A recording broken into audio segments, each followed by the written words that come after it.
Bonsoir tout le monde, j'espère que vous allez très très bien.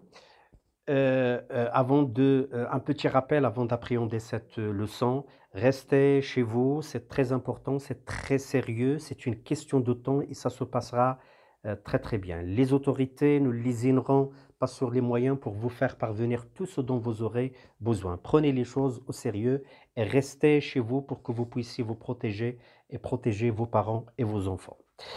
Alors aujourd'hui, nous allons voir une leçon qui porte sur le module 4, le dernier jour d'un condamné de Victor Hugo, publié en 1829. Ce roman, d'un point de vue historique, marque une étape très importante dans ce grand combat vers l'abolition de la peine de mort. Alors que d'un point de vue littéraire, Victor Hugo, et pour défendre cette thèse, l'abolition de la peine de mort, a opté pour la fiction plutôt que pour le discours et l'essai. En fait, Victor Hugo a placé son personnage dans la fiction, un personnage dépersonnalisé dont on ne connaît ni le temps, ni le passé, ni le présent, ni même le nom, ni le crime qu'il a commis, et qui est là depuis 5 semaines. Et vers les dernières 24 heures, et à mesure que la mort se rapproche, il relate, il écrit, il rédige, il note ses angoisses, ses espoirs fous et tous les événements qui rythment sa vie dans la prison.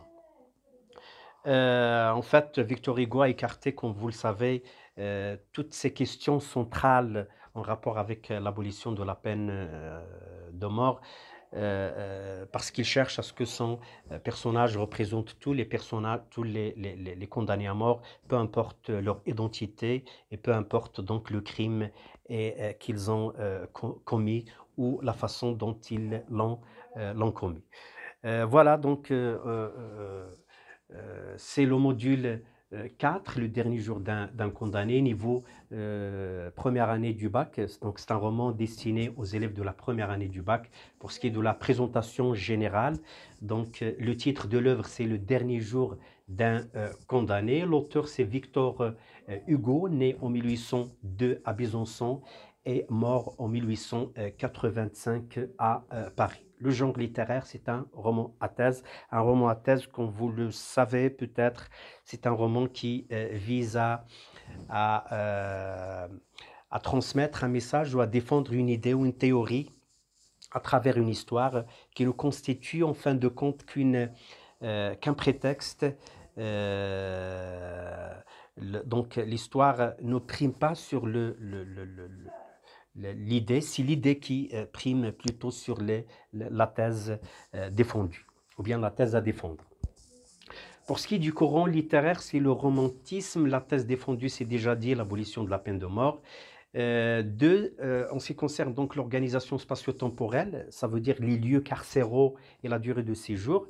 Donc le roman est composé de, si vous voulez, on a affaire donc à 3 lieux carcéraux, Bicêtre, qui s'étalent du chapitre, tous les événements qui se passent à Bicêtre s'étalent du chapitre 1 au chapitre 22 et qui dure 6 semaines. La conciergerie du chapitre 23 au chapitre 48, de 8h30 à 15h, et l'hôtel de ville, le dernier lieu carcéral auquel on a affaire, qui renferme les 2 chapitres 48 et 49, et c'est vers 4h. On a oublié de vous parler des œuvres principales de Victor Hugo. Il s'agit en l'occurrence de Notre-Dame de Paris et Les Misérables, 2 romans, Cromwell et Hernani, 2 pièces de théâtre, Les Châtiments et Les Contemplations, 2 recueils poétiques. Ça ne veut pas dire qu'il n'y en a pas d'autres. Les œuvres de Victor Hugo sont si nombreuses qu'on ne peut pas les citer toutes dans cette leçon. Voilà, merci pour donc votre attention. J'espère que vous en avez tiré profit. Dans les prochaines vidéos, nous verrons d'autres leçons en rapport toujours avec ce module 4, le dernier jour d'un condamné de Victor Hugo. Merci beaucoup et à la prochaine.